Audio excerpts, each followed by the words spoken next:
Are we about to witness the fiercest escalation yet in the Russia-Ukraine war? Is Vladimir Putin preparing to do the unthinkable? Attack a NATO country? For years, that possibility has been considered one of the darkest and most unlikely scenarios in Europe, because an attack on a NATO member could turn the Russia-Ukraine war into something far bigger, a direct confrontation between Russia and the world's most powerful military alliance. But now, Washington is reportedly taking that possibility more seriously. New US intelligence assessments are examining scenarios in which Moscow could test NATO's resolve within the next few years. And it may not begin with a massive invasion. It could start with something far smaller: a cyber attack, sabotage, covert operations, unmarked armed groups, or, in the most serious scenario, a limited incursion into NATO territory. The question is, to understand that, we need to look at the situation on the battlefield in Ukraine. Russia has been fighting in Ukraine for more than 4 years. The Kremlin continues to seek battlefield gains, but those advances have come at a heavy cost. Russian forces continue to suffer significant casualties, while Ukraine has increasingly taken the fight deep inside Russian territory. Ukrainian drones have targeted military facilities, oil refineries, and energy infrastructure, increasing pressure on Russia's military and economy. And according to US officials, this pressure is changing Washington's assessment of Putin's behavior.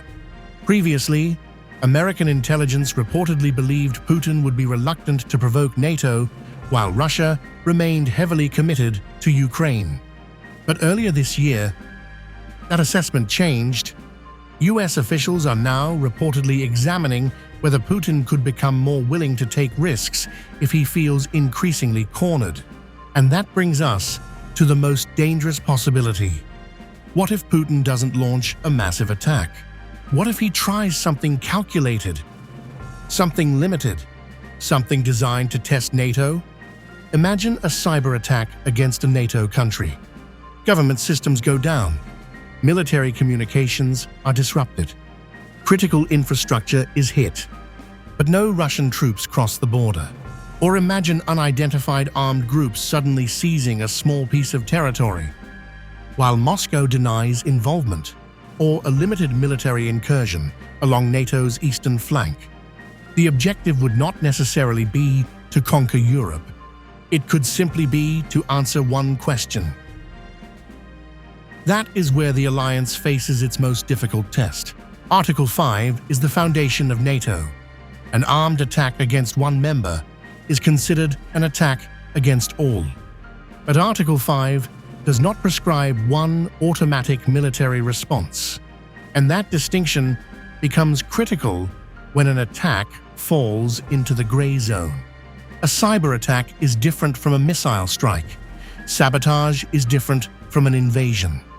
Russia could potentially exploit that ambiguity, and US and European officials increasingly believe Moscow may already be probing NATO's boundaries. Russian drones have entered the airspace of NATO members. Russian cruise missiles have landed in Poland. Drones connected to the Ukraine war have crossed into Romania. Every incident creates the same dilemma: respond forcefully, and risk escalation, respond cautiously, and risk encouraging another provocation.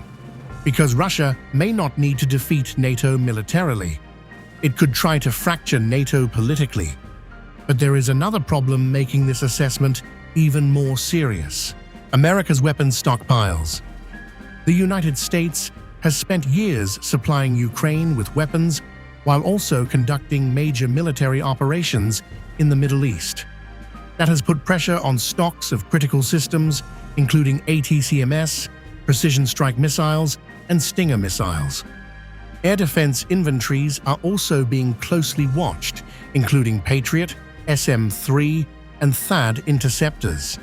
A CSIS analysis estimated that the US may have used between roughly 1,060 and 1,430 Patriot missiles during the Iran war, potentially leaving as few as around 870.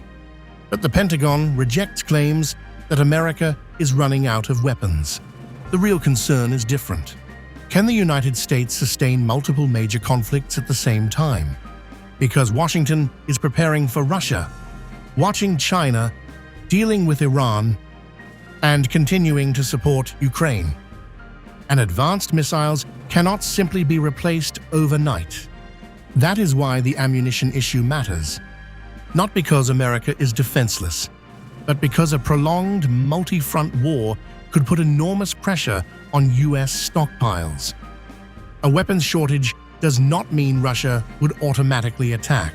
America still possesses enormous military power, and NATO remains one of the world's most powerful alliances. That is why the most extreme scenario, a conventional Russian land incursion, remains unlikely. The reported intelligence assessments place the potential window between this fall and 2029. That does not mean Washington is predicting an attack. It means US intelligence agencies are examining how the threat could evolve. And the central concern is that Putin could become more willing to take risks if he believes Russia is under increasing pressure. For Putin, the objective may not be to defeat NATO. It could simply be to test it. To find out whether Washington would really fight for Tallinn, Warsaw, Bucharest, Helsinki, or any other NATO capital. And if Russia ever decides to conduct that test, the first move may not look like the beginning of World War III. It could look almost insignificant. A cyber attack, a drone, a sabotage operation, a handful of armed men, a tiny piece of territory.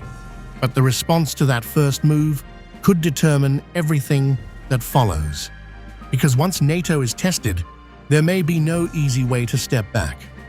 So the question now hanging over Washington and European capitals is simple. Or is Moscow simply trying to keep the West guessing?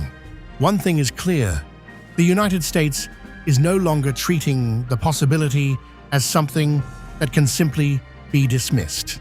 And as the war in Ukraine continues, as Russia faces pressure, and as America works to rebuild critical weapons stocks, the next major escalation may not necessarily come from the battlefield in Ukraine. It could come from somewhere NATO least expects it, and if that happens, the world could face a confrontation far more dangerous than the war we are watching today. If you like this video, then like, share and subscribe to Mirror Now.